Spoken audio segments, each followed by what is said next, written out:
Hey folks, welcome back to another Dice Tower preview. I'm Mark, and today we're taking a look at Beyond Humanity, Astrominers, which is brought to you by Three-Headed Monster.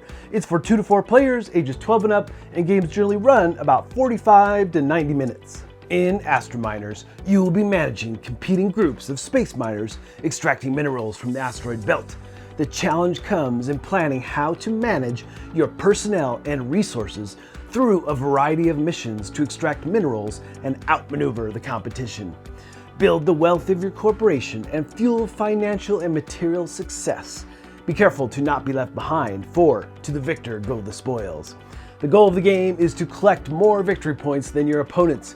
You will complete missions to acquire resources: water, xeon, plasteel, tungsten, nickel, palladium, and gold. And you will also fulfill orders that provide victory points. Victory points are also earned from completing missions, earned achievements, completed executive cards, and surplus resources. So join me as we suit up and mine some asteroids. So this is a worker dice placement game. You get to roll the dice as well, and there's some mitigation for rolling those dice and what you can do with them. But in general, you're going to take all your dice and you're going to roll them and then choose your workers. The different type of workers you have are geologists, surveyors, you've got subroutines, and you've got miners. So you're going to use them in the appropriate spots on the board and on the cards. One of your options for playing your dice is to get those basic resources: plasteel, water, and xeon. Those are the basic building blocks. There are the advanced resources that you can get from cards, but those are the main ones that you're going to be going after that are on the board. So you can place dice there and get those resources, but there's also a spot to steal the first player marker. And then in the middle of the board is where you're going to use geologists and surveyors to get 2 different types of cards. You're going to get the different order cards, which are going to give you victory points once you have the required resources. You pay that, you get the victory point, and the card gives you a one-time effect. And then you have surveyors that you're going to play to get mission cards. Now, mission cards, this is part of the big fun of the game. You're going to be placing these cards on your barges and putting them into play. The yellow areas where you put dice on those cards are for you to immediately place dice when you put it into play.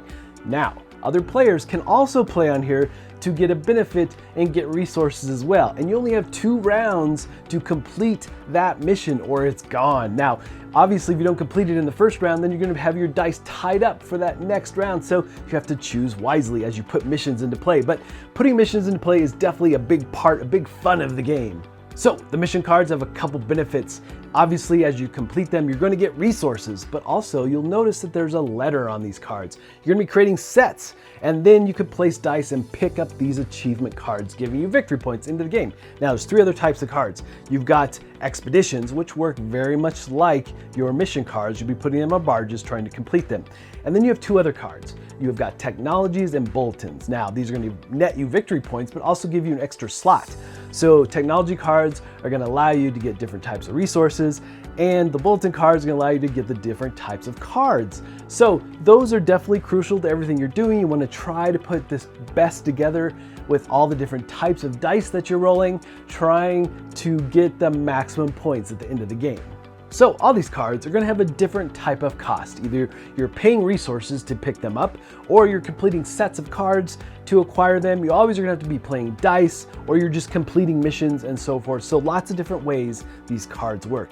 All the different slots on the board really make sense as you jump in. Even after you play around, it really works well. Now, there is one last thing. At the end of the round, you're going to be calculating and seeing which player played the most dice on missions. And it's important to note that missions, anybody can play on mission cards. So it's not just your barge and your dice. However, the yellow slots are for you specifically, but you can play in other people's missions. So whoever played the most dice in that particular round is going to get a resource bonus. You're going to take a look at what round it is. You're going to be playing 8 rounds every game, and you'll be seeing that you'll get 4 bonus resources if you happen to play the most dice. And it's going to be random every game. You place these out randomly, so you never know which round is going to have a specific type of resource.